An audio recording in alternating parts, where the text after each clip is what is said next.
This video is sponsored by Shivan Jewelers.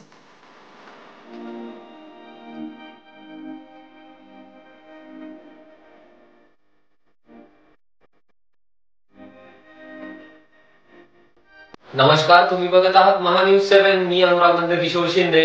वळूया आजच्या काही ठळक बातम्यांकडे. स्थानिक स्वराज्य संस्थेच्या निवडणुका डोळ्यासमोर ठेवून शेवगाव तालुक्यात मोर्चे बांधणीला मोठ्या प्रमाणात वेग येत असल्याचे दिसून येत असून शेवगाव पाथर्डी तालुक्याच्या भाजपाच्या कार्यसम्राट आमदार मोनिकाताई राजळे यांनी पक्षाची संघटना वाढवण्याचे काम मोठ्या जोमाने सुरू केलेले असल्याचे दिसून येत आहे.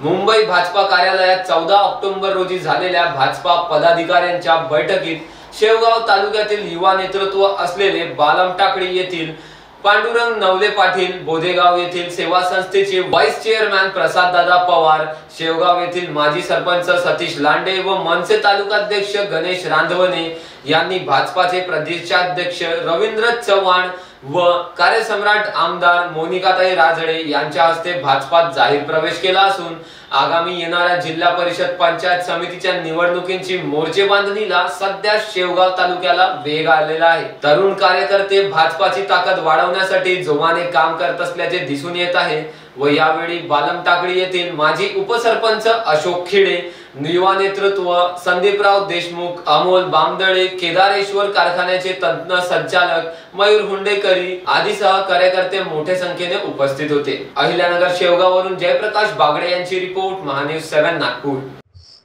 14 ऑक्टोबर मंगळवारी मुंबई येथे भाजपा प्रदेश कार्यालय येथे मी माननीय प्रदेशाध्यक्ष रवींद्रजी चव्हाण व शेवगाव पाथर्डीच्या कार्यसम्राट आमदार मोनिकाताई राजळे यांच्या उपस्थितीत मी प्रसाद पवार बीजेपी भारतीय जनता पार्टीमध्ये जाहीर प्रवेश केला असून माझ्यासोबत युवा उद्योजक पांडुरंगजी नवले तसेच शेवगावचे मनसेचे नेते आणि रांधवणे साहेब तसेच शेवगावचे माजी सरपंच सतीश पाटील लांडे आणि इतर असंख्य कार्यकर्त्यांनी पण बीजेपी पार्टीमध्ये प्रवेश केला आहे.